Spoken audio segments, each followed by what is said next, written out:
महाराष्ट्र में एक संत हुए श्री तुकाराम जी महाराज। क्या नाम था? जो छत्रपति शिवाजी महाराज ने जब इनका कीर्तन सुना तो छत्रपति शिवाजी ने नियम बना लिया कि जब भी वो युद्ध के लिए जाते थे तो युद्ध क्षेत्र के आसपास यदि तुकाराम जी होते थे तो उनके कीर्तन में छत्रपति शिवाजी अपनी सेना आदि सब छोड़ करके जाते थे अकेले। ऐसे थे श्री तुकाराम जी। अद्भुत ज्ञान, अद्भुत कीर्तन, अद्भुत भक्ति के भंडार। पंडरीनाथ भगवान, श्री विठ्ठल भगवान उनसे बहुत रीझे रहते थे। अब देखो, छत्रपति शिवाजी जिनके चरणों में नतमस्तक रहते हैं, साक्षात जगत नियंता जगदाधार पंडरीनाथ भगवान श्री विठ्ठल भगवान जब तुकाराम जी मंदिर में प्रवेश करते थे तो विठ्ठल भगवान की जो प्रतिमूर्ति थी वो जड़ से साक्षात सचल हो जाती थी। हंसने लग जाते थे ठाकुर जी, आंखें टिमटिमाने लगती थी ठाकुर जी की तुकाराम जी के आते ही। तुकाराम जी जिस गली से निकल जाते थे लाखों की तादाद में लोग उनके घेरा में चलते थे, आगे पीछे हाथ पांव जोड़ते हुए चलते थे। लेकिन जब तुकाराम जी अपने घर आते थे तो पत्नी उनकी बिल्कुल विपरीत थी। वो डांटती भी थी, फटकारती भी थी और खूब सुनाती भी थी। पूरे दिन कुछ करते धरते नहीं हो, प्रवचन करते रहते हो, कथाएं सुनाते रहते हो, कुछ दक्षिणा लिया करो, घर कैसे चलेगा?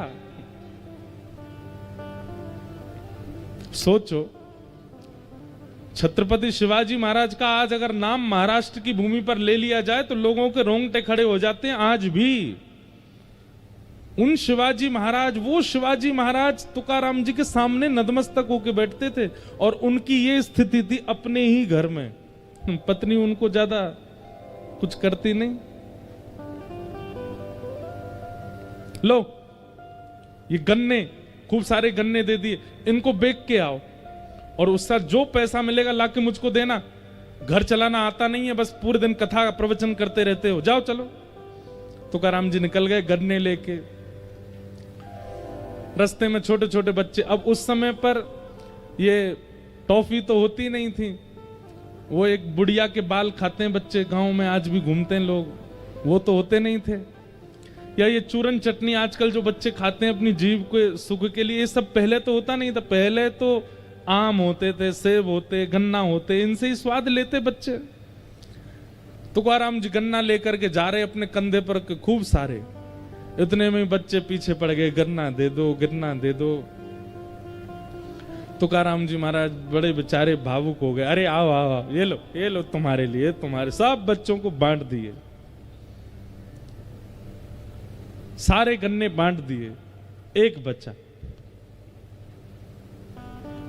तुकाराम जी ने अपने ऐसे कंधे पर लटका लिया, दोनों हाथ टांग लिए उस पे, घर आ रहे थे। पत्नी इतनी खुश हो गई, ओ हो सबरे गन्ने बेके आए, खूब सारा पैसा लेके आए होंगे। जैसे तुकाराम जी घर आए, पत्नी ने तो महाराज खूब सुंदर उनकी आरती करी। आओ आओ आओ, देखो आज कितने अच्छे लग रहे हो, कथा करके आते हो अच्छे नहीं लगते, आज अच्छे लग रहे हो, दक्षिण पैसा लेके आए होंगे ना,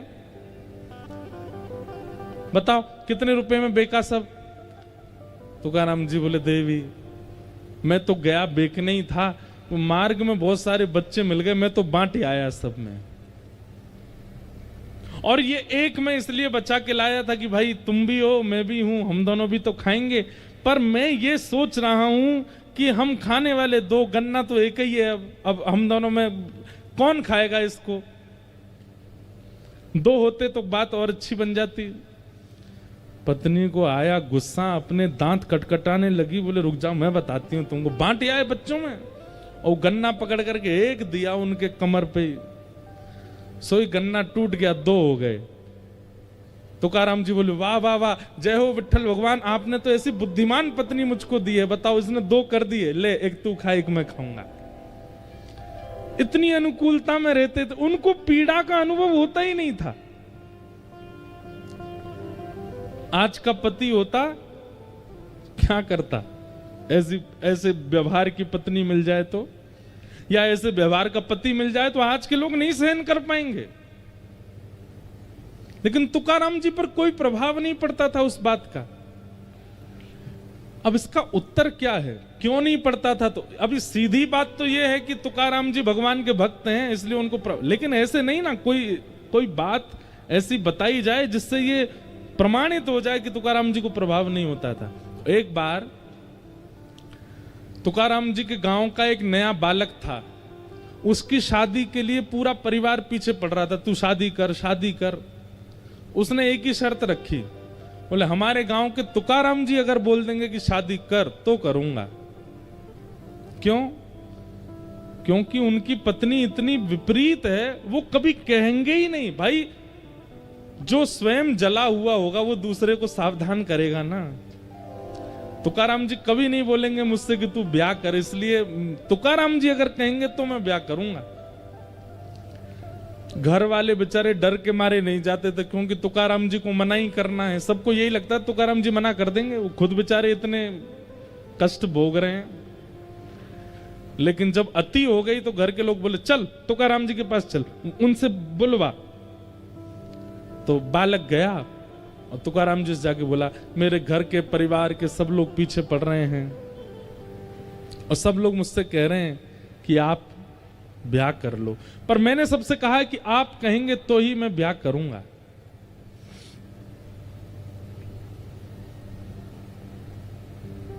आप बताइए ना, मैं ब्याह करूं कि नहीं करूं?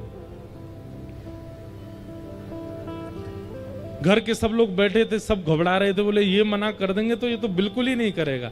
तुकाराम जी बोले जितना जल्दी हो सके उतना जल्दी ब्याह कर लो, जितना जल्दी हो सके उतनी जल्दी करो। तो वो लड़का घबरा गया, घर के लोग तो वहीं पर ही नाचने लगे, बोले अब तो बेटा तू गया, अब तो तेरा ब्याह होगा।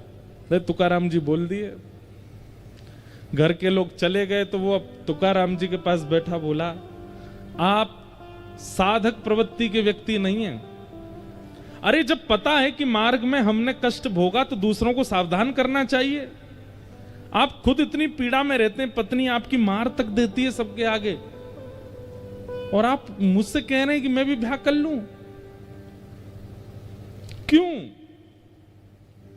तुकाराम जी बोले देख भाई, अगर अनुकूल पत्नी आ गई तो तुम दोनों जीवन आराम से जी लोगे, और यदि प्रतिकूल पत्नी आई तो इस गांव में एक की जगह दो तुकाराम हो जाएंगे, मैं और तू दोनों। लेकिन उस बालक ने चरण पकड़े, बोले मैं ठीक है मैं ब्याह करूंगा, लेकिन आपकी प्रसन्नता का राज क्या है? आपकी पत्नी विपरीत है। और तुकाराम जी का पहले ब्याह हुआ था तो पत्नी और बेटा भुखमरी के कारण मर गए थे, उनके प्राण चले गए। तो दूसरा ब्याह हुआ तो दूसरी पत्नी इतनी तेज आई कि वो ऐसा करती थी। तो उस बालक ने कहा इतनी प्रसन्नता का कारण क्या? आप इतने प्रसन्न क्यों रहते हो? आपकी पत्नी बिल्कुल विपरीत स्वभाव की, आपके घर में कोई सुख शांति नहीं है, आप पूरे दिन यहाँ पहाड़ी पर बैठे रहते हैं, आपको भोजन भी घर से तो मिलता नहीं है, फिर भी आपके चेहरे पर कभी शिकन नहीं देखी, आपके चेहरे पर कभी मायूसी नहीं देखी। इसका कारण क्या है?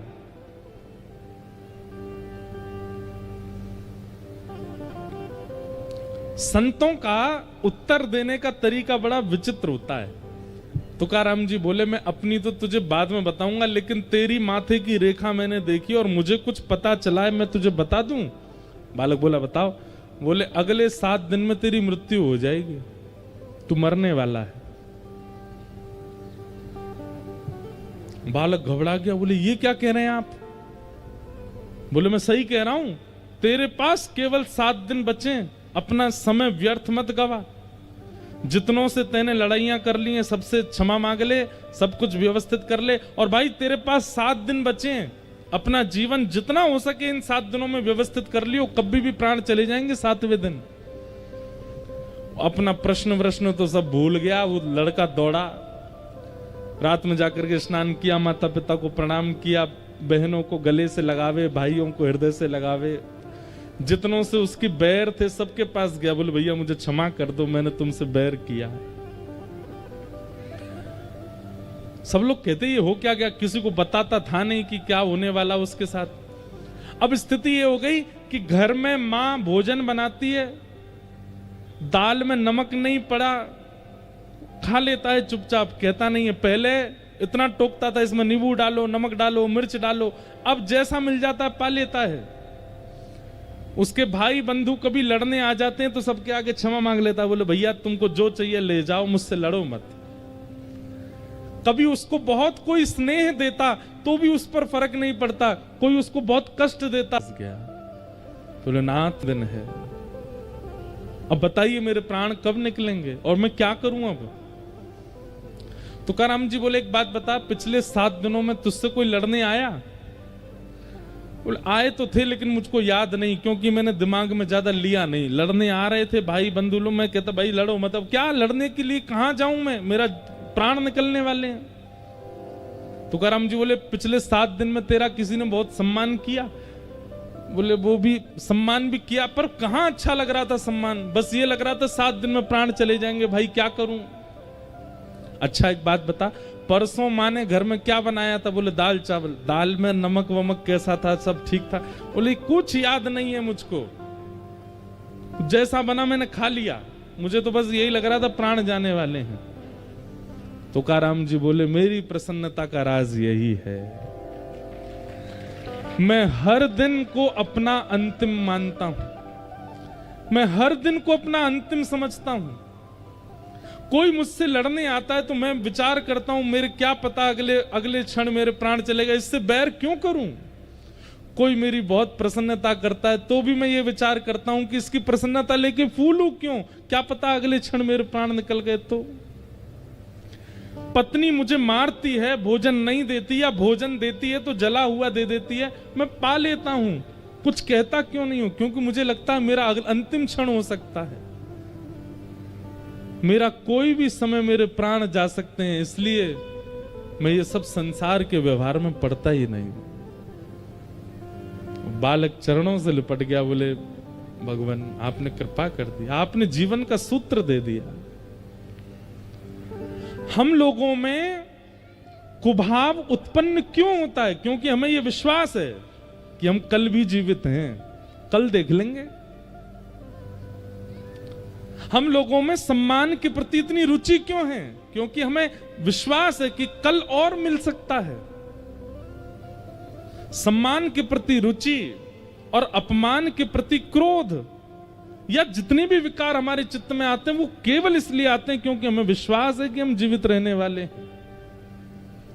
अपने हर क्षण को अगर अंतिम मानने लगे, क्या पता अगला क्षण हम जीवित रहे कि नहीं, आप सब व्यवस्थित सामान्य हो जाओगे, शांत हो जाओगे, मौन रहने लगोगे, ना किसी से कोई शिकायत, ना किसी से कोई लड़ाई, ना किसी से कोई प्रेम, सब सम। एक सूत्र है।